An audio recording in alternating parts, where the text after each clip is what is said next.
Well, did you know Jasper is the second largest dark sky preserve in the world?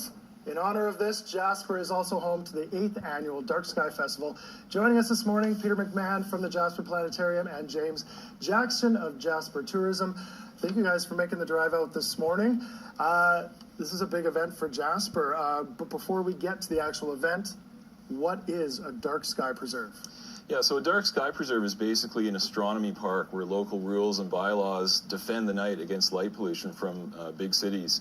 And Jasper is a great one to go stargazing in. Just last night at the planetarium, we saw a comet, we saw a bright meteor, actually a fireball, which is a especially bright meteor, broke up in different facets like a firework, colored red across the sky. Like through our atmosphere? Yeah. Wow, cool. So lots of great stuff to see in the sky. And you just mentioned planetarium. Now, I think a lot of people could think skiing, mountains, hiking, but not necessarily of a planetarium in Jasper. So there's a planetarium in Jasper, yeah, and it's a world exclusive, unique experience that you can't see it anywhere else. It's a live experience with a live astronomy expert that's made specifically for and about Jasper. All of the different vistas you see daytime and nighttime in the Dome Theater are iconic locations across Jasper. And in the new version of this, which seats 50 people now, we've added just in the last few weeks some the latest aurora footage from different iconic places across Jasper.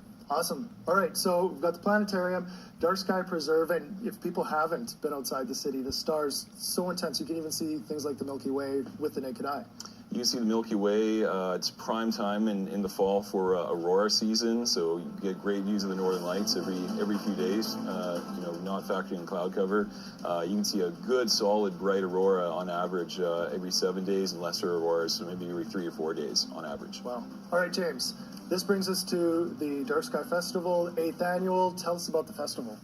Well, this year we're really excited. The Edmonton Symphony Orchestra is returning to the Fairmont Jasper Park Lodge. I do believe there are a few tickets left, but that's a really fantastic event. You get to sit in Adirondack chairs with a cup of hot cocoa and a blanket and watch some of the best string players in the world under the night sky.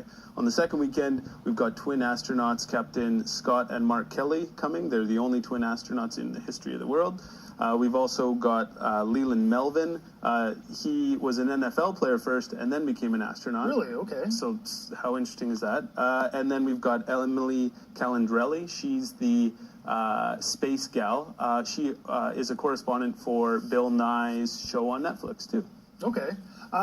What other events could people expect? Because it spans a couple weekends. Yeah, that's right. There is the keynote, and then there is the star sessions, and we package those together for $140, but there's also a large variety of other events that families and individuals can take part in. We've expanded our Lake Annette event this year to 2 nights. It's kind of the crowd favorite. Yeah. It's really special. It's just on a Lake Annette, which is 5 minutes out of town, and there's different interpretation going on. We've also got the Planetarium crew up at the Skytram doing star sessions, which is great. And we also have Alan Nursall, CEO of TELUS World Science, doing a trivia night at the Legion, and that'll be a lot of fun. Awesome. And special rates and stuff too, right? Like the whole town, all the this is kind of a festival for everybody, and the entire town gets behind it. And so if I can encourage people to check out jasperdarksky.travel, they can find out everything they need. Awesome. And a quick plug, you have a kids book. Yeah, about space tourism, and so it's called the Space Adventurers Guide. It's 10 different adventures you could potentially do, from ones that are available now, from suborbital space tourism to future ones to the moons of the outer planets. So it's a great, what could be better space tourism than going and viewing the night sky from the Rockies? Maybe blasting off from some future mission there into space. Never know what could happen. Awesome. Thank you guys so much for coming in. The 8th annual Dark Sky Festival presented by Rocky Mountaineer is October 12th to the 21st. You can purchase your tickets online. There will be so much to take in. More info is on our website. You will find a link.